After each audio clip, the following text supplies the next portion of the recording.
unfortunately, we have not seen that many reform initiatives to be taken. The issues, which are very serious issues, particularly youth unemployment, poverty, inflation.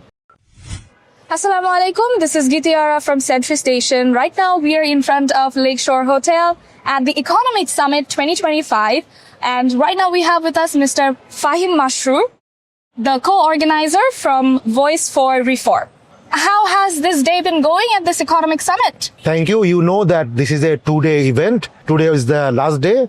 So for last couple of days, we have discussed different economic issues that includes our economic recovery, investment, export, and a lot of other things like agriculture, SME development, most importantly, unemployment.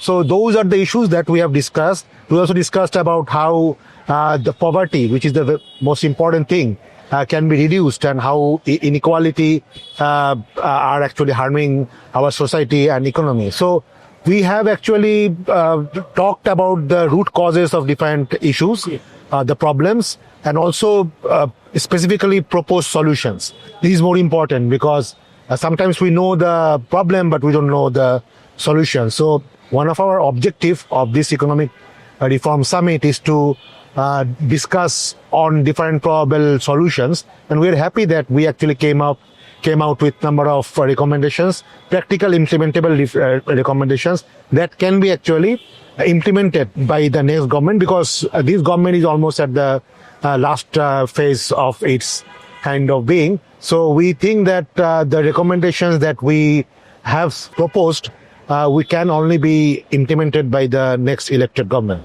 We know that for the past 1 year, there have been a lot of discussions on political reform, but there haven't been much say about the economic reform. So how do you think that your agenda would help to promote this economic reform agenda? And especially in the upcoming election when the new elected government comes in power? That is a good question, because we have seen a lot of the big ticket reform things like constitution, legal reform, police reform. Those have been mainly the focus. We also expected the government, when actually there was an investment conference almost 1 year back, there will be some reforms on the economic space. But unfortunately, we have not seen that many reform initiatives to be taken. One of the major reasons is sometimes the bureaucracy and existing people don't feel always comfortable. That's why they have not actually carried on any kind of serious reforms on economic space. And also there was not enough leadership, frankly.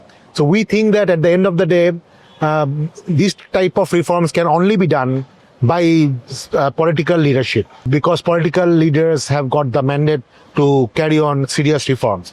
So that's why in last 2 days, you will see we have invited and engaged number of politicians from different parties, different leading parties.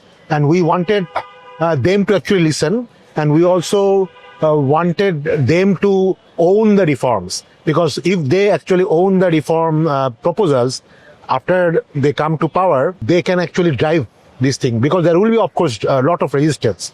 Like I said, the bureaucracy will actually try to resist a lot of good reforms.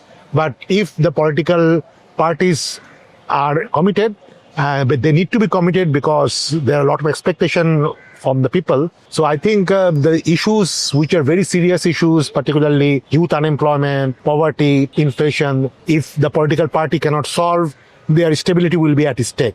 So we think that it is in the best interest of the politicians to know how to solve these type of problems and actually carry forward with serious ownership.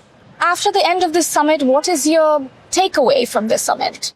We have actually discussed and come up with a lot of recommendations. So what we are going to do in next few weeks and next 1 or 2 months, we will actually have a policy paper that we want to publish by the first or middle of January 2026, at least 1 month before the election, so that some of the policy recommendations can be put in the election manifesto of different political parties. We want them to actually look at the solutions, and we'll be very happy if some of the solutions they can actually put it into their manifesto and ask vote on that proposals. Thank you so much. It was wonderful talking to you. I'm sure our audience have also enjoyed. Thanks, Centrist Nation, for covering our event.